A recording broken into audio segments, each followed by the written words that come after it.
how do you accommodate learning styles? I know as an elementary school teacher in my previous life before becoming a therapist, I had to go with how that child, their style of learning, whether it Yeah. was auditory, visual, a combination of both, hands-on, tactile.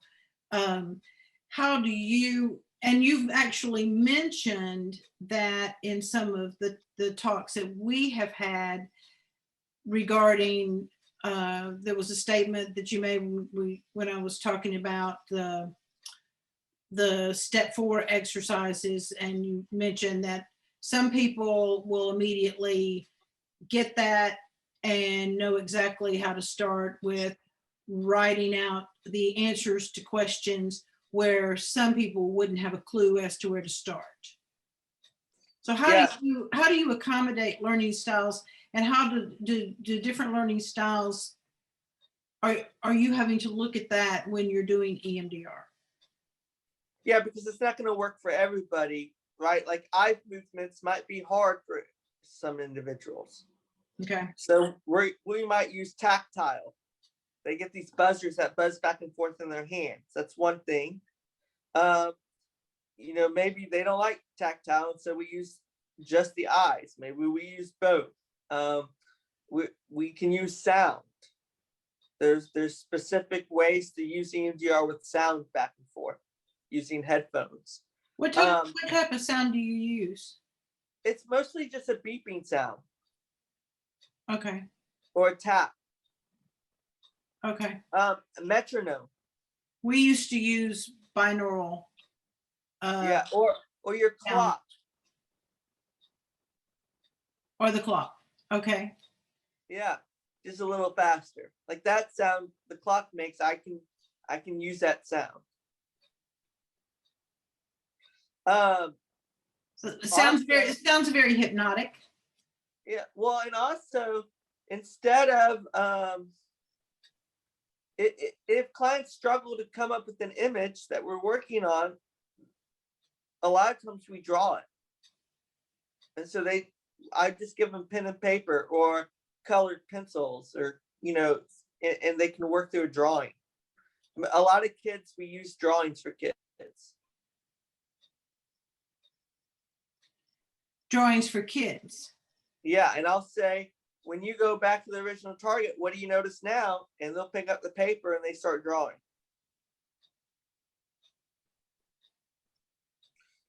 So do you use drawings with adults? Yes, I can. Okay, but you're talking about you primarily use the drawings with children. Yes. A majority of the time, if I'm using a drawing, it will be with the kid, but I've done it with adults. Okay. Which was actually, you're just taking this on a path that is just going from one question to the next that I have. Yeah. So if we pick a target event, and the adult says, I'm really struggling with picking an image, or figuring out what image I need to use, and I say, okay, well, let's just draw it. And so they'll draw whatever they needs to draw. And then I'll say, notice the image, and we'll go through all the other stuff. And then I'll ask them to focus on the image, and then we'll do eye movements. And then we'll probably do that for about 15 minutes. And then I'll say, okay, now go. And then I'll give them another piece of paper. And I say, as you go back to the image, what does the image look like now? And I have them draw it now. So adults will do it. Is that generally with adults that cannot visualize? It's with adults that struggle. If they can't find an image, we'll try something different. We'll try a different medium. I don't know. It's hard for me to really be able to pinpoint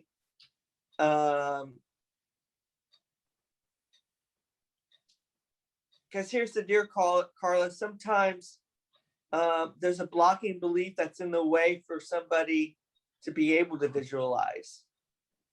So it's not that they can't visualize, it's that there's something in the way that they're not able to.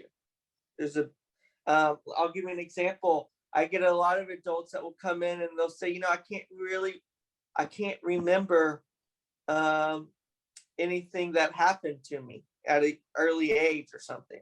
I don't have a good memory. That's typical in trauma, that they cannot remember much before age 8, 9, you know, or even older. Yeah, but when we start to sit down and bring awareness to it, it all floods in. But there are people that actually, and I'm trying to remember the name, that do not have the ability to have images, to, you know, to visualize images.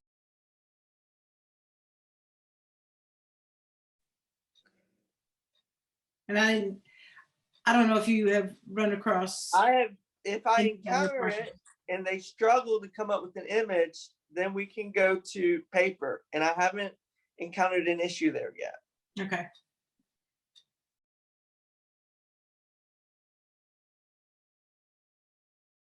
Well, let me ask you about kids, because you have mentioned, for 2 reasons I want to ask you about kids.